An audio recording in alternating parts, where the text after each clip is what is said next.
Hello everyone and welcome to another video. Now I hope you all had a very nice Christmas and of course a happy new year as well.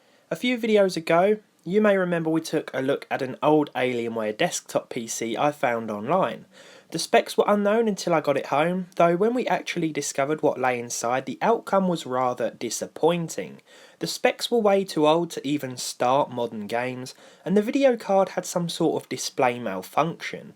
I was ready to give up on it, but after realising the case supported standard form factor motherboards, I decided to turn it into a little bit of an upgrade project. While I hadn't planned to do anything too fancy, I decided to go for a Ryzen based system that would be both capable and upgradable, should I or say the next owner want to make any future upgrades. But this idea wasn't without its flaws, so here's what's changed. The first thing that needed addressing after removing all the old parts was the state of the computer itself. Those of you that follow me on Twitter probably saw the picture I posted of one of the cooling fans. You can imagine how filthy the rest of it was. Luckily the plastic shroud comes away from the case, so we could remove most of the built up dust.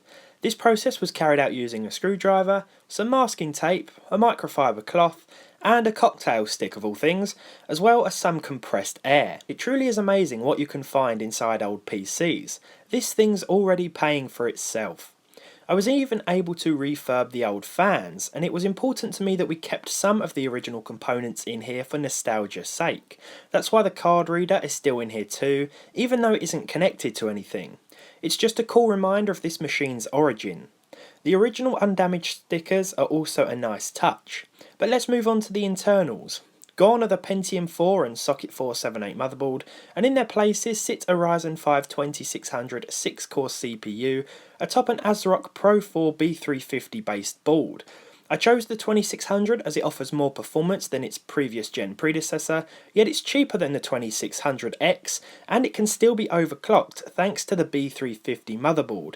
I would definitely recommend spending a little more on a B350 or B450 board instead of say an A321 because of the overclocking capability. I also found this one at a pretty decent used price, even if I did have to use my old Ryzen 5 1600 cooler.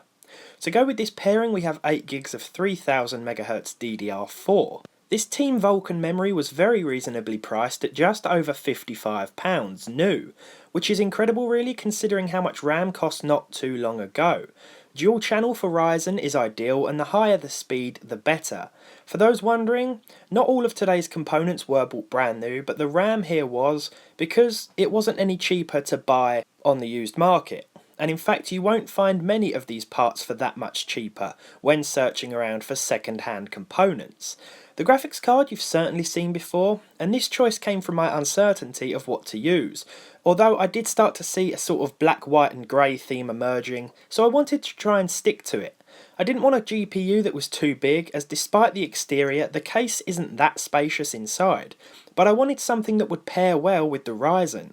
As the proud owner of a Ryzen 1600 and GTX 1070, and therefore knowing how well they work together, I decided to opt for another 1070 in this build too, the same mini MSI version that is, which is not only small, but very quiet. This overall combination makes for a very capable 1080p or even 1440p system that still leaves room for future changes. For the storage I chose a Western Digital 480GB SSD, which will be home to Windows and a few editing programs like Premiere Pro and Photoshop.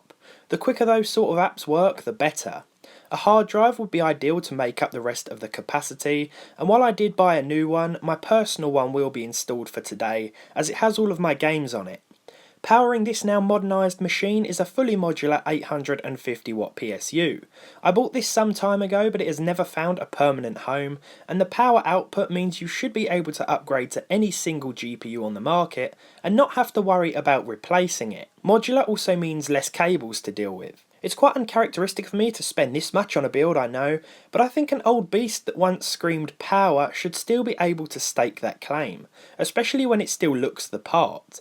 There may be a few things here some of you would have done differently, I'm sure, but I think this not only represents a fitting revival, but a decent configuration for an up-to-date yet still upgradable gaming PC. Not to mention that the used market can sometimes be your best friend when looking for higher end parts at lower prices. This project wasn't without its problems, but we'll get onto that after we've checked out the gaming performance.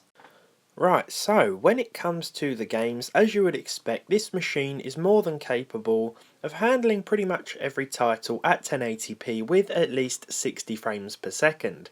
Starting off with Assassin's Creed Odyssey here, and as you can see the game looks very nice with the high visual preset, and we are getting pretty decent frame rates as well.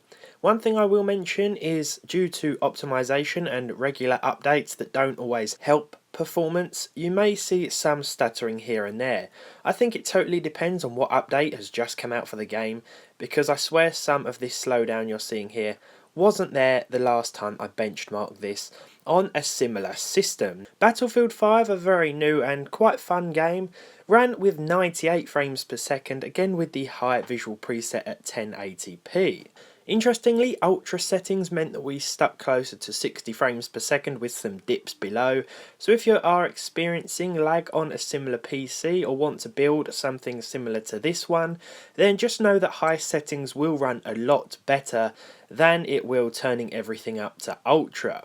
Moving on to Far Cry 5, and once again high preset 1080p, we were able to run with 77 frames per second with 1% lows of 61 and 43 respectively, again meaning that we didn't see that much lag or stutter if any. There were a few moments that you may pick up on the screen here whereby we ran into a crowded area packed full of enemies, and if there was an explosion, something like that, then you may see a couple of frames drop, but apart from that, it was all pretty good, and I experienced no severe problems when playing this game on this setup, which also remained very quiet as well. This particular 1070, as with most new cards and other 1070s, has this feature where the fan won't spin until it hits at least 60 degrees, I believe. So until you get to that sort of temperature, the fan won't spin up in a lot of titles, although having said that, it doesn't take long in a few AAA games before you do reach that target Celsius. Fortnite, with the epic settings preset here, ran at well over 122 frames per second.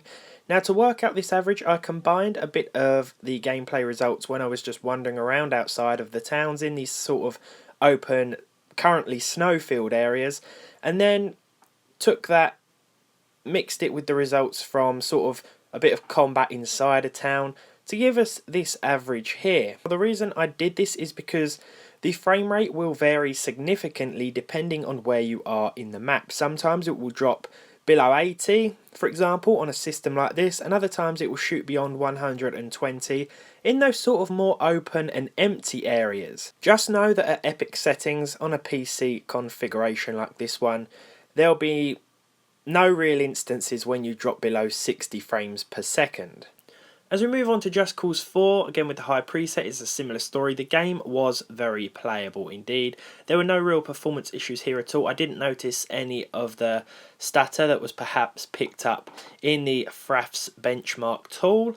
So although you may see a few hiccups in graph form, you won't really be able to pick them up when you're actually looking at the game, put it that way. As I said before, a system like this should be able to handle most current games with at least 60 frames per second using the higher settings. PUBG, 101 FPS on average using the Ultra preset on this specific map. I played through the whole game and 101 FPS was the average. The 1% and 0.1% lows, once again of 63 and 43, indicate that it was a pretty smooth experience. When we took to the moped, which you'll see in a little bit, this is where we saw the most issues with frame rate, and I often find that once I jump into a vehicle on this game, the frame rate does suffer a little bit. We do start to notice frame pacing issues. There are a few hiccups here and there, and it can be rather off-putting, but throughout every single update for PUBG, I've noticed a very similar thing. It's okay when you're on foot, but as soon as, say, you sit on a moped, get in a car, anything like that, you will see a little bit of stutter that can be a little bit distracting. Shadow of the Tomb Raider, another new release, yet one I don't feel looks as good as Rise of the Tomb Raider, ran with the high settings and SMAA to average 77 frames per second, with 1% lows of 67 and 52 respectively. it's pretty certain that you'll see no stutter with a system like this one. Finally, we have Rainbow Six Siege Ultra settings, averaging at least 130 frames per second, well, 131, with 1% lows of 92 and 86 respectively, which again just goes to show off this PC's power, and it's a vast improvement over what the system came with when I found it on eBay for just £40. I think we've made a pretty nice improvement to this build, but now I want to talk about some of the problems I encountered and ones that you may encounter too should you want to build a system with modern components inside an older looking and cool case, because it isn't as straightforward as it may seem. So the first issue with this case was the front USB ports. Now, instead of plugging them directly into a motherboard header as you'd expect with most cases, instead you have to route a cable, USB cable, from the front ports to the back of the system and plug that cable into the back USB ports in order to power the front USB ports.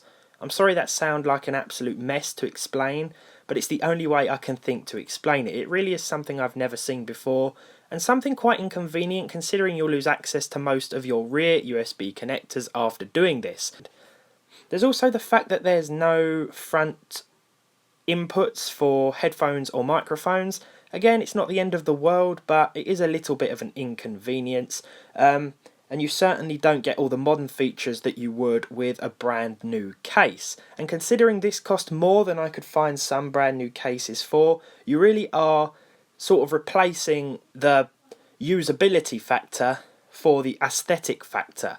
Simply put, you'd have to put up with a couple of inconveniences just for it to look cool. Underneath the cool looking plastic exterior, it is essentially just an old case with limited space in some instances and limited functionality, so you just have to bear that in mind. Other than that, it was a pretty successful project, and I think we've turned something that once looked beastie and probably was beastie by those standards back then into something that once again can be considered pretty capable, and I'm quite happy with how it turned out. I would have liked to perhaps add a liquid cooling feature in here, but there was no room really to do so. The fans at the back are a little awkward, the space, and there's nowhere else I could have really fit a radiator either. But as for this video though, well, I hope you've enjoyed it. If you did, leave a like on it, leave a dislike if you didn't. Let me know if you have any sleeper builds at home, a system that you've upgraded and used the original case for. Thank you for all of the support throughout the past year. I hope I can continue to make videos well into 2019 and beyond. With that said, don't forget to subscribe to the channel as well if you haven't done so already, and hopefully I'll see all of you in the next one.